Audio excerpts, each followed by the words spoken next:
Alright, hello and welcome to PhaestusFox plays Motorsport Manager, the Underdogs Challenge. So this game I found as one of those weird reverse YouTube actually doing a fucking good job with its algorithm.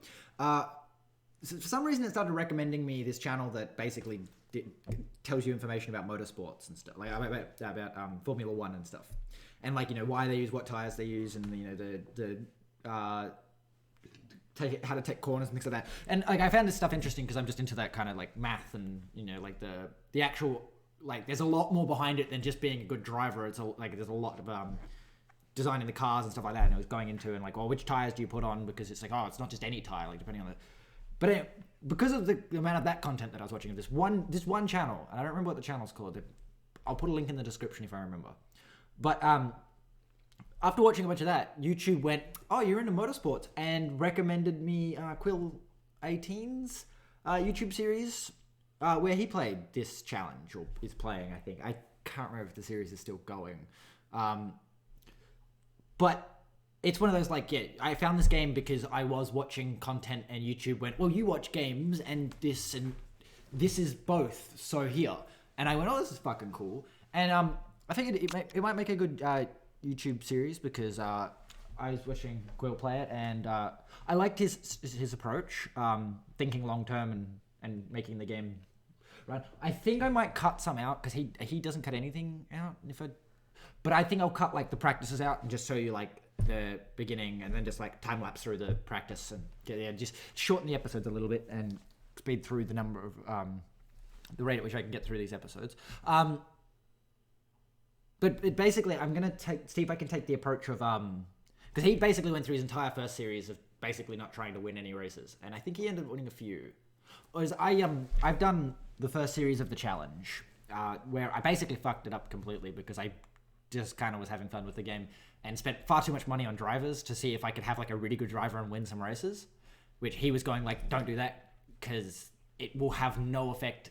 Like, well, it will the next season, but after it, like, it's not going to have any like long-lasting progression, and is only going to help for that race. And it's like, well, a good driver can't win with a bad car, but a good car can have a good driver put in it later, but the car will continue to progress, whereas the driver not so much.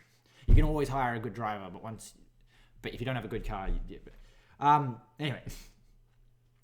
But I was thinking with this approach, instead of going for like a extremely long-term, never going to win any races until I've got a really good car, so no hiring drivers until then, first off, I'm going to get paid drivers if I can, simply because more money.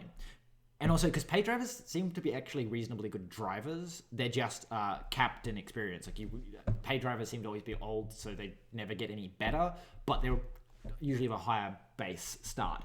But anyway, I'm rambling now. I'm going to take the approach of trying to build a car that's not going to win every race, but is instead built to win specific tracks. So maybe I'll go for a car that has really high top speed. And then just the only races it wins is the races that are basically just straight lines with a few corners, and just because once the challenge starts, I can probably point this out a little bit better. So we're gonna say that autosaves are on, tutorials are off because the tutorials in this game are fucking atrocious. I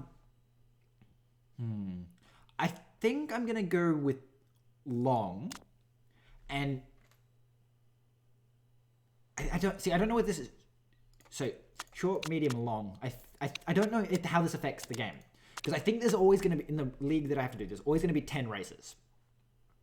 So it's going to be that 10 short races, 10 medium races, or 10 long races. And with the design I'm going for of how I'm going to play this career, I want long races, because the thing I found is season 1, it's not the case, but season 2,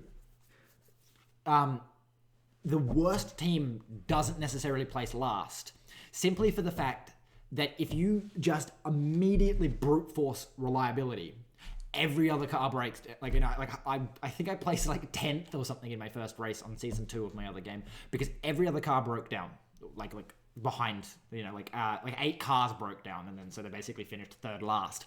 But all the cars that broke down didn't count. One of those cars that broke down was my other car, but, that's besides the point. That's because I had a mechanic that meant that my engine didn't degrade from being in a higher engine level. But what that means is if I take long, which is saying that they're endurance races, so for 6-hour races, which, Jesus, this is long, but I can just run it in 12 times speed and cut out shit if it's boring. But yeah, the idea is that I'm going to go basically hard reliability and try and outlast my competition in endurance as opposed to trying to be faster than them. I'm just going to be more reliable than them. And see if that works into a winning strategy for my career. So we're going to do long races. So part-time payments. Okay, so this is fairly useless because early on, voting is like most of the time I don't give a fuck because none of the votes except the ones that affect how much things cost are going to have any impact on me whatsoever.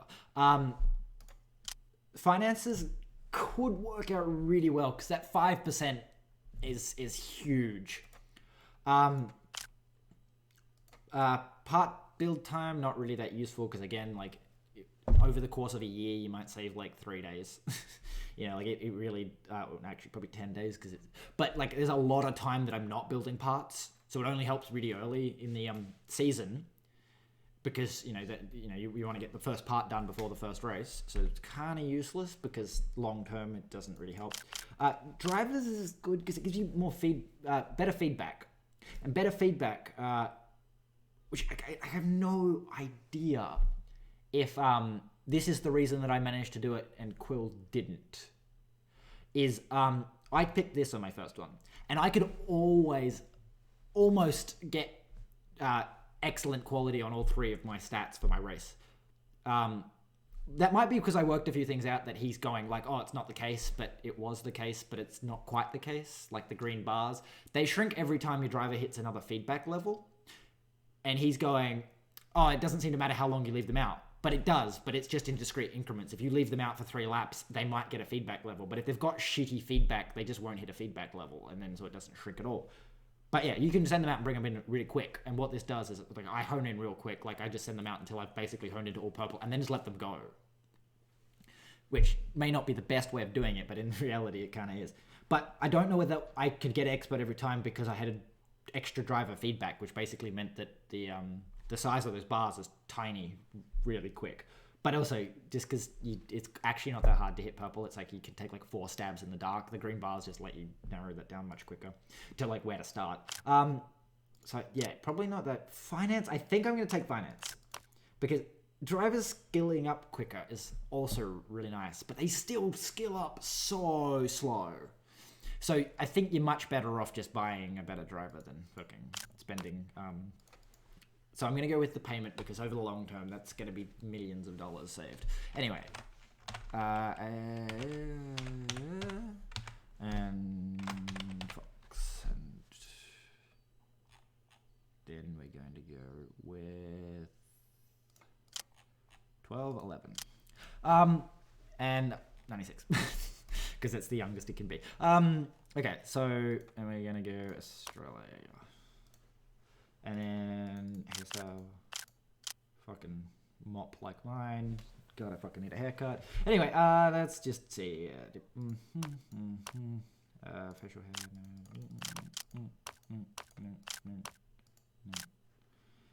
hair. Okay, I think that's done and continue. Okay, so basically, single starter series. Yeah. Okay, so we have to do this for the challenge, that for the challenge. I don't have any of the DLC except the free DLC because, like, I don't intend to play any of the other content really. Like, I like the designing, but I'm like, I don't follow the sport, so I'm not like I want to play my favorite team. It's kind of like, for me, it doesn't matter that I start as the shittiest team because it means that I can have fun trying to make a neat ass fucking game. For me, it's all about the putting the right tires and building a strategy to win, as opposed to being like, oh, I'm playing as my favorite team. It seems that's what all the DLC does. But maybe the extra other series are different because It's like you can have like refueling on and refueling off, and with refueling off, I'm assuming the races have to get shorter. That, or everyone's given like every so many laps you're given fuel or something. I don't know how no refueling would work, because I would think that would limit you to like X number of laps. Anyway, we have a tiny budget. So what I was saying earlier, because basically I think this episode's going to have like one race in it. Here is a breakdown of your car's performance, both in reliability and in actual performance. And what I'm thinking is, if I go for a car that's basically just extremely good top speed and really good high-speed cornering, right? Because if I drop this down, it tells me that top speed and acceleration and high-speed cornering are critical in this map. So if I go for a car that only does those three, like that's the only thing I focus down, is only bits that increase that. The other bits can just stay the same. Like the suspension is medium speed cornering, which fucking cars.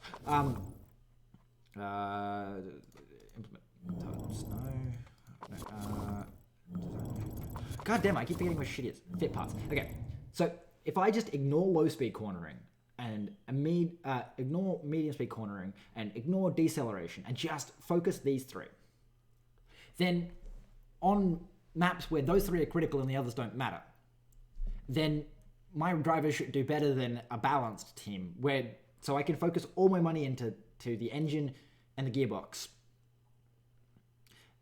Just focus into the engine and the gearbox. And should mean that long term it costs me less. So obviously the other things are important, but I think getting the performance really high on them, I'll be able to improve my team's standing only on certain tracks, and that's kind of more important, because if I go to the sponsors, just for people that don't actually know how this game works, so these sponsors are fixed amounts, which means that I get $150,000 every race. That's these three sponsors. These sponsors are an upfront, or no upfront, and a bonus per race, but I have to do the target to get the bonus per race. So this one's 8 and 9, which means it kind of fucking sucks. And this one is second. So there's no chance I'm finishing second, so I'm not going to take this contract, because it pays nothing up front and I'm never going to hit the target. This one would be something I might take. I'm never going to finish 9th. Like, not a chance fucking with my current setup. Maybe next season, but probably not. But the idea being that finishing... I'll probably still finish last in the series, but I might be able to finish high in very specific race tracks, which would mean, so I'd take this because I'd get the 750 up front. But doing so would might make me some more money in the long term sort of thing of being able to hit those goals on certain races, as opposed to just never hitting those goals and having a balanced car. I would much rather sometimes finish in front of teams because they have a balanced car and I have a car specifically built for that track. So hopefully that'll be the strategy that I take. So actually I mightn't even do a race. This will be episode 0. And this is just going to be me doing setup because, yeah. So we're going to finish 10th, which is going to give us a little bit less money. Okay.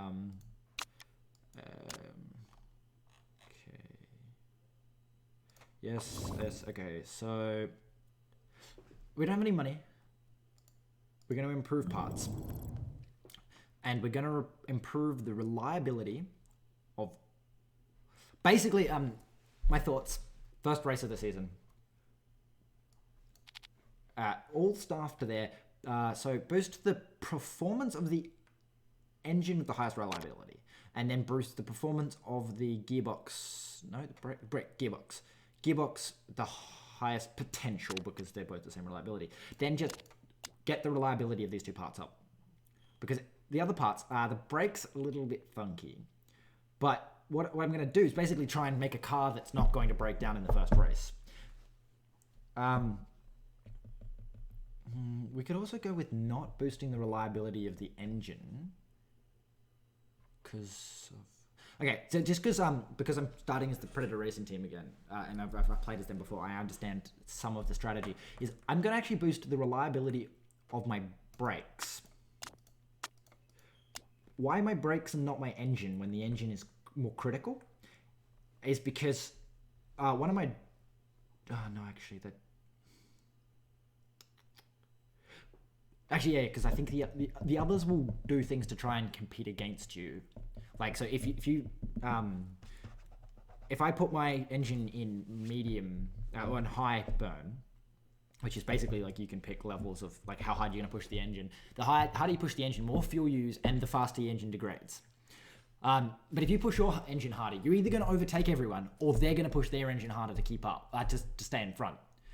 And I have a driver and an engineer combo that has the ability that they don't degrade the engine any faster in the higher level. I don't know if it's 2 steps higher or like whether it just treats it as 1 step lower in degradation. But what this means is that I can push my engine harder without degrading it any faster, and I'll either overtake everyone or they'll push their engine harder and degrade it to nothing. So hopefully, which I don't know if it's going to work this way, but the hope is that if I have reliable brakes and a reliable gearbox, the suspension is already reliable. And these things are like, this stuff's already at 80%. It's already reliable enough that I don't have to worry about it breaking down in the first race. If I have these 2 things, which are 50%, reliable enough that they don't break down in the first race, or not even that they don't break down, that I don't need to repair them in the first race, I may finish better than last. And boost the performance of the engine, but don't boost its reliability, because I'm going to put the driver that has the ability to not degrade as quickly in the engine. So this driver, because they've worked with the mechanic long enough, will not degrade the engine as quickly. Is it this engine? Okay. So basically, there's a lot of fucking prep that I've got to do. So you increase, but yeah. So here's something that I was like, I noticed that I think it's Quill didn't do, is you can swap them like this, and it makes no difference on the impact of the staff, but it doubles the rate that it improves here and halves the rate that it improves here. And you go, oh no, but like it's double and a half, but it's like it's 0.4 and 0.1. Halving that to double that is I lose 0.1% per day, but I gain 0.2%, 0.2 per day.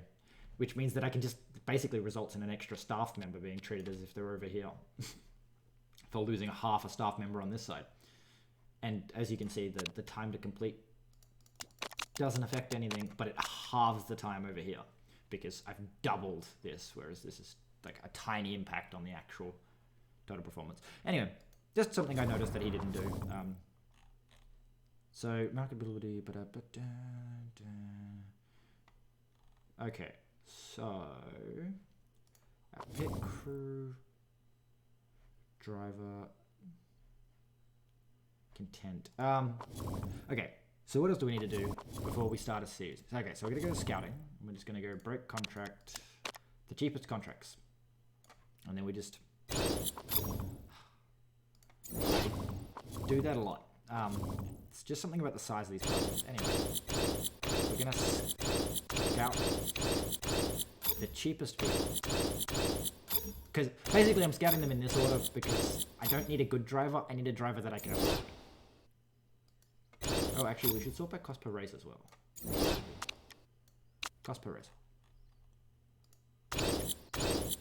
Okay. Which is usually proportional to their contract breaking cost. But I don't know if the contract breaking cost is proportional to their money earnings, total earnings, or time left in the contract. Looks like total earnings because you have like half the contract length, but it may be percentage of contract remaining, stuff like that. Anyway, so we're going to scout basically these 3 people first. I think this guy's actually a paid driver, if I remember, because this is scripted from the beginning. I think random drivers are generated, but it will start. So I think you're a paid driver because both my last campaign and I believe Quill's campaign had this driver. Anyway, so what do we need to do? So hiring some pit crew. This button, a little bit fucking dodgy. It puts them in terrible positions, but again, I'm going to cut a lot of stuff out like that so about pit time's about 6 seconds, tires jack, driver change about 40 seconds, refueling, brakes. Wait. Driver change, does that mean that because it's endurance that it's only a 5-hour race, whatever. Chairman payments. Year-to-date change. I haven't got any money. Finances.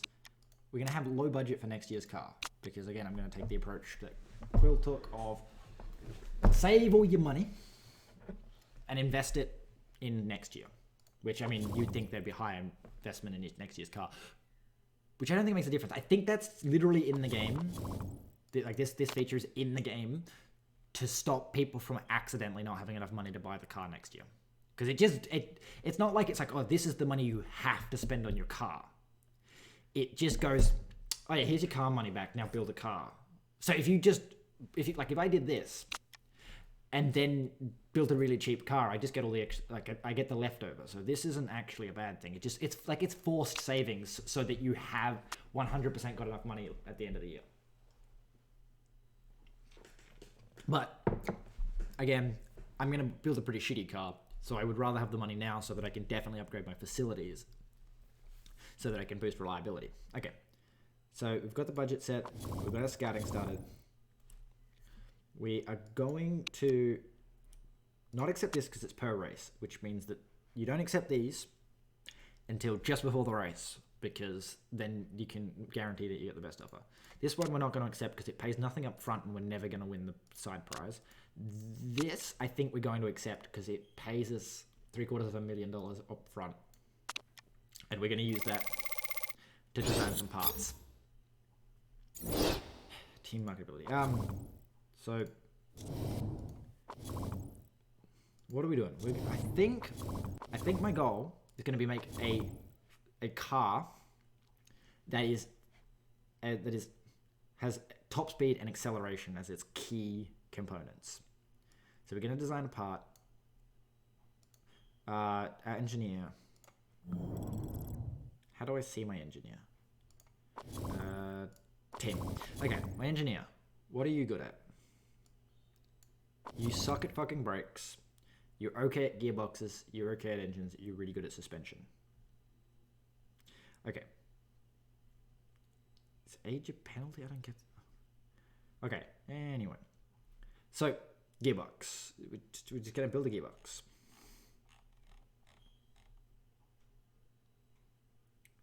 Okay. Gearbox. So, you build... Okay, yeah, so...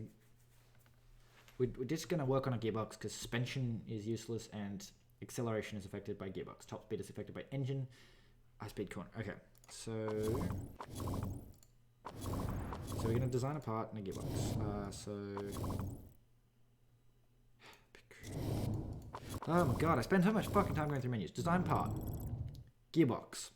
$1 million. We're going to be broke. We're going to go with maximum acceleration. Does that even... Okay, so it does add to the cap.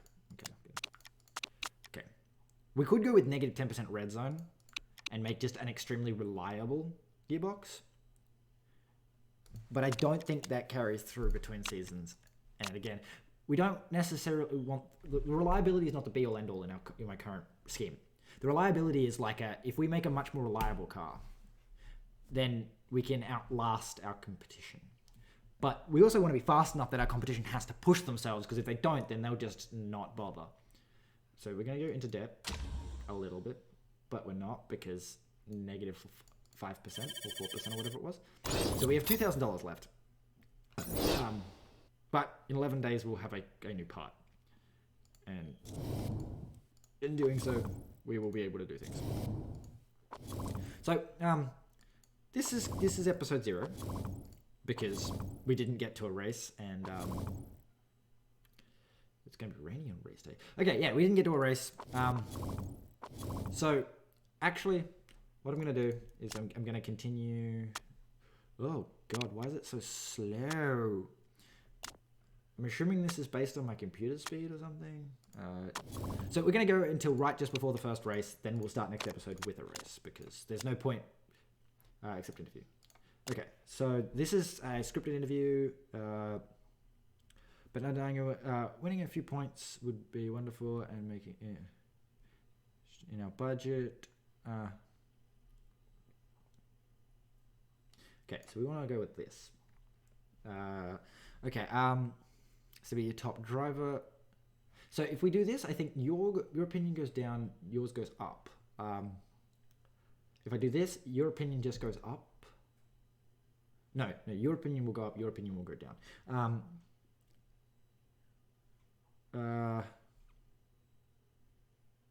So if I do this one, they both go down, and this one, they both go up. I don't know if it's like more than 10% or less than 10% sort of thing, but it's like you don't want to piss them off because unnecessarily. Okay, so Bridget Newson's fair hair. I hope we can surprise you. Yeah. Oh no. So doing that, I don't think changes anything. If your financial skills aren't in doubt. Okay. Okay. Okay, you're foolish to question me. I wouldn't be here if I wasn't good enough, and I can't wait to prove everyone wrong. And up goes our marketability, which affects how good as sponsors we get. Woo, woo. Okay, yeah, which means more money long term. Which I agree with the mentality. Long term, definitely long term. But I think long term specialized as opposed to long term generalist is what I'm saying. Like, see, our acceleration is still worse than average, but no longer just fucking shit. So if we fit, okay, so we're gonna fit your car with the better gearbox, and you're gonna get this gearbox because first off, it will make you less pissy because of shitty car. But what that means now is because our gearbox is at 40%, we have to basically say stop improving his gearbox, improve this gearbox and only this gearbox. That will mean 22 days before the race, so it should be somewhat more reasonably.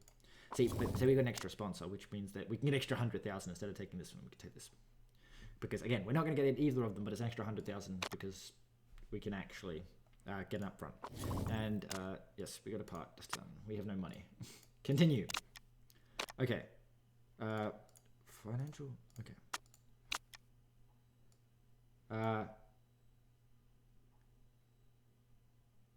Still a long way to go in the series, and curses aren't looking healthy. You need to make the money last. I hope this won't impact the performance in the final race. Got it. Okay, so that's weird. I've never seen that before. I'm assuming that's it's probably because I'm finance. I picked finance as my thing. So we have decent sponsors. So let's just have a look at our parts. So we managed to get it to 51%. So we get 11% reliability on a significantly better gearbox is the point though. So I actually think I'm, performance. I think I might swap them out in terms of who gets what. Fit parts. Design parts, fit parts. Fit parts. I think I might do that. So basically, she's going to finish the race without needing to repair her parts, whereas he mightn't finish the race on the gearbox, but the gearbox is significantly better performing. And this is the hope. Okay, anyway, so we are continuing to... Okay, wait, so sponsors. We now take our sponsors because basically we're not going to get any more sponsors before the race. So we didn't end up getting that sponsor slot filled, but our marketability went up. That's nice. Okay, so we're going to take this one because for finishing 16th or above, we get an extra $200,000. Our budget is shit. Yeah, a little spike before the end. Okay, it's probably going to rain on race day, which is actually good for us. So, because it says rain, I think I might practice on wet, but... Alright. Well, anyway, that's a 30-minute episode. So, like, comment, subscribe, and I'll see you in episode 1 when we do the Black Sea race in Russia. And hopefully things turn out great. Hopefully.